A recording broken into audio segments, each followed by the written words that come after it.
For example, today we've been talking about pursuing the goal, pursuing the ball, always being in pursuit of whatever our goal is. And our quote has to do with that this evening that I'll give the girls, and those go in the shoe. And that's just kind of our focus. It helps keep us focused, and we talk about it. The girls talk about it on the court every time there's a timeout called or there's a sub called. And it's just something that it's a way to keep us focused each night on what our goal is for the evening.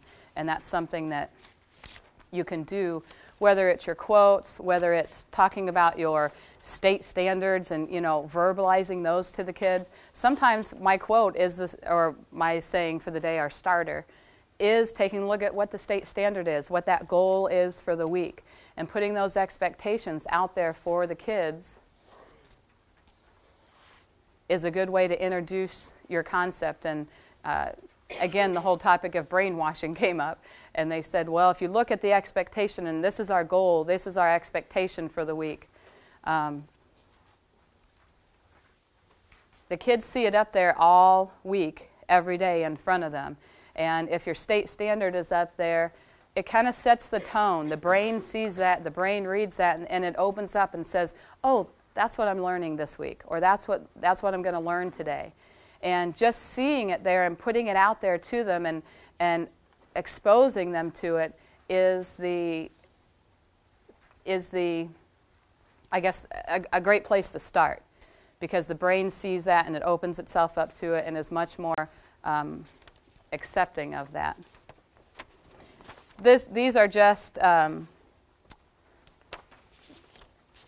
two of the quotes that I start my team with each year. And the first one, where it says dream big, just talks about the beginning of something great. And I think anytime you're starting something, this is a good one to look at.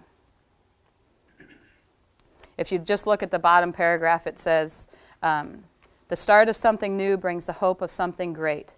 Anything is possible. There is only one you, and you will pass this way only once. Do it right. So, whether you're starting student teaching or you're starting, your own classroom, or you're just going into that interview, making sure that you live life with the aspect that I'm only going to be in this classroom on this day with this kid one time. So, I want to give them my best, and I want to be my best. And to do that, kids know real quick, teachers that are caring and who really care about what they're doing tonight after they leave their room, and they're pretty good at knowing that. So making sure that you can get to them in that way on a personal level, find something, make a contact with that student outside of your content area, a personal comment, a sticky note, something on their locker. I've put one on a locker before.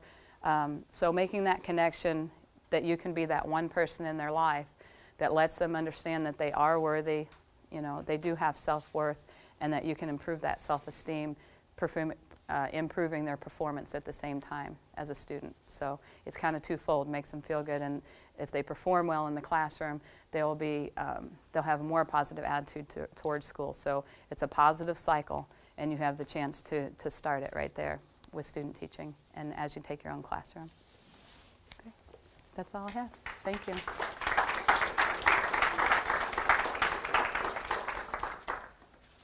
With evaluations with your administration, and that when you do self-reflect, I always said that I would do this after hearing it, and last year I did it for the first time, where I surveyed my students at the end of the year, and I was really amazed at how 7th graders really were thoughtful in their responses of the survey that we did. And what we did was we brainstormed things that we had done all year.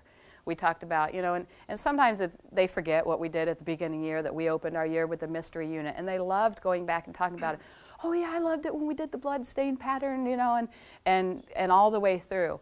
And at the end of the survey, when I took them and I asked them to be honest, and I told them that I was just doing this for myself to make myself a better teacher.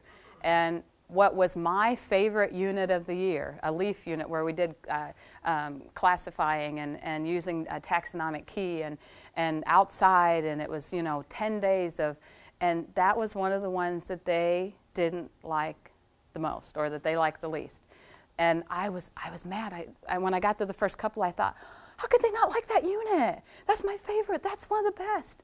And so it took me a little bit over the summer, and I didn't do that unit, although it was one of my favorites, because I felt like, and I didn't believe that it was because they didn't like it because it was just hard, because sometimes kids will be like that, but it just didn't connect with them. It didn't do it for them.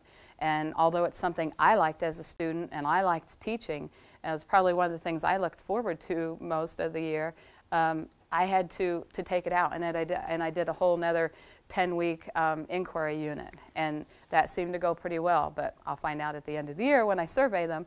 But being able to self-reflect and do those types of activities, and you might not want to wait to do it till the end of the year. I think I'm going to put one in here at the end of the second quarter, which we're coming up on the end of this week. Maybe not to go through the whole 180 days before I ask them, just so maybe it'll be more fresh in their mind. But it's not always an easy thing to do some self-reflection. And not only do you have to self-reflect in that aspect, and I did the survey, but listening to it and actually making some changes, and that's your data that you have. And we talk about making positive changes in education based on the data, and that's the data that you collected. And if you don't make changes based on it, then then I don't know that there's much point in doing the survey. So making those changes and listening to what they say, I'd say is really an important piece just for self-growth, and making sure that you are interested once you do get teaching in the building, and that you are taking on challenges, be it in professional development. I kind of took a chance and signed up to do the self-improvement 3-day seminar that our superintendent brought in, and I'm not into a lot of touchy-feely stuff, and I don't want to get up and share a lot of personal stories, and so can't say that maybe I went into it with the best frame of mind, but it has led me into, I guess, a different place in my professional development, and now I have been trained to be a trainer in this program, and we'll be going again to Effingham this week for the second time to teach this program to a group of 45 people, and it's educators, it's business people, they talk to athletes. It's a huge program nationally, actually worldwide, and it's just been very important for my own self-reflection, for my own improvement and personal growth. And it's not just you need to make sure that you're growing individually and not just growing professionally, because as you grow individually, I know our whole district, the theory of it is, if you can create better workers, and they're happier with themselves, then they're going to be better teachers, and they're going to be more effective in dealing with children. So working on, I just can't say it enough, that how your mental attitude and self-esteem and confidence and giving those children hope really does influence them, and your mental state really is kind of where that starts. So having the plan and that vision in a positive way is a way to do that. And professional development will kind of keep you on your toes with that and let you know what's going on there. So get involved in the committees, get involved, know the community where you're at, because the kids will understand that. Some of the best contacts I've ever made for kids were sitting at a ball game in the rain out at a track meet, and getting down there and sitting with them and getting that buy-in that you believe that the other things that they do are important. Going and watching them at the school musical, going to an event that maybe they invite you to, a 4-H presentation, is just incredible for what those kids will come in the next day and believe every word you say. So I guess that's it. Sherwood. Thank you.